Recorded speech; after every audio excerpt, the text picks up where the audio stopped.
bonsoir à tous. Madame Aubry, Monsieur Poivre d'Argent. Je suis bien contente d'être parmi vous ce soir pour parler de la durée du temps de travail et de l'augmentation permanente. Vous êtes le fils d'Antoine de Caunes. Non. Ah, il vous ressemblait, je l'ai bien connu, vous savez. Ah, c'était un homme charmant. Il me disait toujours, la politique, ça m'emmerde, mais il ne faut pas le dire aux invités. Et moi, j'ai bien gardé le secret toutes ces années. J'en ai une du jour que m'a envoyé Doria Tillier, c'est qu'est-ce qui a 2 pouces, un œil et qui est très sympa. Bon. La presse n'est pas florissante. Moi, ce qui m'embête, c'est quand la presse s'intéresse à Nabila ou au bébé de Kate Middleton. Parce que c'est vraiment... Je veux dire, on nous a fait, pardonnez-moi, on nous a fait quasiment une semaine d'information sur les 3,8 kg du bébé de Kate Middleton. Qui ça intéresse? Elle a eu un bébé, il y a des millions de bonnes femmes qui accouchent tous les jours. Et on ne nous en fait pas des tonnes et des tartines, et ça me révolte. Allez, on va parler d'une autre personne dans l'actualité, Nabila. Alors, je vous explique pourquoi, vous me direz top ou flop. Il paraît qu'une interview de la Bimbo se monnaierait 10 000 €. 10 000 €, c'est ce qu'a expliqué son agent à des journalistes du Progrès de Lyon qui voulaient l'interviewer. Alors, il a dit, ben non, Nabila, elle ne veut pas dévaloriser sa parole en donnant des interviews gratuites. Annick qui dit, Sophie, est-ce que vous avez oublié d'enlever votre pyjama?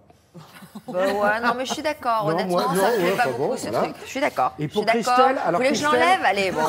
Christelle.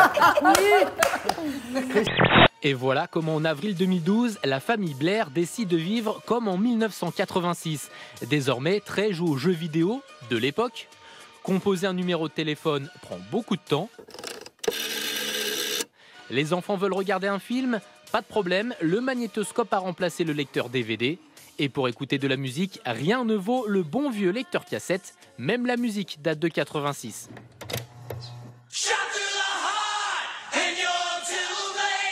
Pourquoi pas, grâce à ce nouveau stylet. C'est un stylet interactif qui va vous permettre d'avoir des informations. Il y a un petit haut-parleur.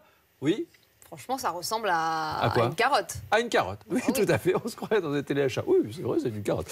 Jean-Pierre Coff a donc jeté son dévolu sur les arbres. Moi, j'aime les végétaux qui s'approprient mon jardin, qui vivent chez moi et qui échangent avec moi. Parce que j'ai cette mauvaise manie, c'est que je leur parle. Bonjour, mon petit chouchou. Quant à ces jeunes pélicans de 3 mois, ils partiront bientôt pour un autre zoo dans le cadre des programmes d'échanges internationaux. Voilà, hop. C'est mon bras. T'as de beaux yeux, tu sais. La séparation avec Jean-François risque d'être difficile. Vous prenez un pétard, oui. Vous mettez un mince film pour qu'il ne prenne pas l'humidité, et vous l'enfoncez. D'accord. D'accord. Oh, tu m'enfonces bien ton pétard, toi. Hein. Ah bah, je t'en prie. Hein. Enfin, oui. Non, on peut se tutoyer, ça c'est Oui, bien. on peut. Donc, quand tu l'allumes... Bah, moi, généralement, quand on m'a enfoncé le pétard, ouais, je tutoie. Exactement. Ouais, je tutoie. Romain, entre nous, je suis entouré de 2 belles gonzesses qui ont un super pétard aussi. Et il y en a un qui nous a fait une Franck Ribéry. 2 enfants Disney un peu. Ouais, 2 enfants Disney, c'est vrai. Bah, il y en a une qui part un peu du mauvais coton, alors que l'autre... Pardon? Bah, il y en a une qui part un peu du mauvais coton. Je le note.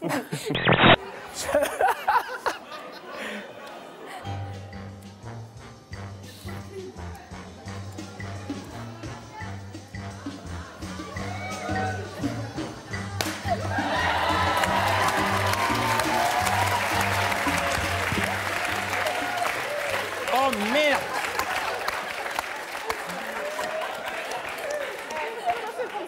Ben oui, mais c'est formidable! J'attends un petit Aladdin ou une petite Jasmine. On verra. Vous allez l'appeler Aladdin ou Jasmine? Oui, c'est prévu, oui. Ça, c'est extraordinaire. À toutes les filles que j'ai aimées avant. De cours de lycée en jardin d'enfants. Aux lettres déchirées à leur baiser volé. Je suis resté adolescent. À 4 ans, elle est sans cesse en opposition. À la moindre contrariété, elle s'emporte. te demande de goûter. Et quand elle s'énerve, Delinda devient même grossière. Arrête.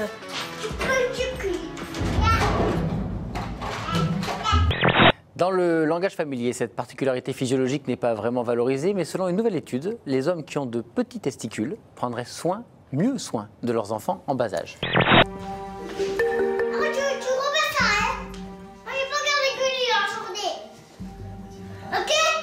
Laisse, c'est bien ça, je peux regarder pour une fois, non? Ah non, mais je regarde la télé de merde. Hein? C'est quoi? Laisse, c'est un beau truc pour moi. J'aime bien. Va toujours toi. Moi, ce que je voudrais savoir, c'est qui c'est qui a eu l'idée de faire cette étude? Eh ben... C'est quand même quelqu'un, un jour, dans un labo, qui s'est dit, et si on voyait, si on estimait le rapport entre paternité et petits testicules? Voilà. Il y en a qui ont des idées, quand même. Jocelyne découvre l'univers de Corentin et elle n'est pas au bout de ses surprises. Qu'est-ce que c'est ça?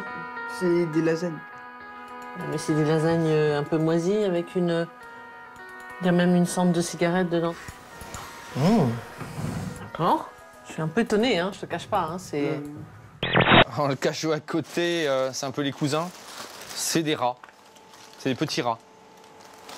Les filles aiment bien, oui. Alors, la petite plaisanterie, c'est faire un petit bouquet de rats. Pas des nombres impairs. Voilà. Merci. Un bouquet de rats. Mais alors, étouffer, c'est un peu... je sais pas, c'est comme si on prend un cornet de glace, hop, on le met pas carrément jusqu'au fond de la gorge. Donc, il faut aussi penser que les hommes... J'aime vos comparaisons. Les hommes ont quand même... C'est audacieux. C'est audacieux, mais bon, c'est... J'aime beaucoup le terme. Très bien, Christian. Il y a plusieurs variétés de cornets, quand même. Absolument, absolument. Avec plusieurs boules, vous voulez dire? Je m'y suis attaché, je l'ai réparé, j'ai réussi à la faire rouler. Et ça fait quand même 60 ans qu'on est ensemble. C'est une histoire d'amour entre vous? Ah oui, oui. C'est à cette voiture que j'ai été le plus fidèle.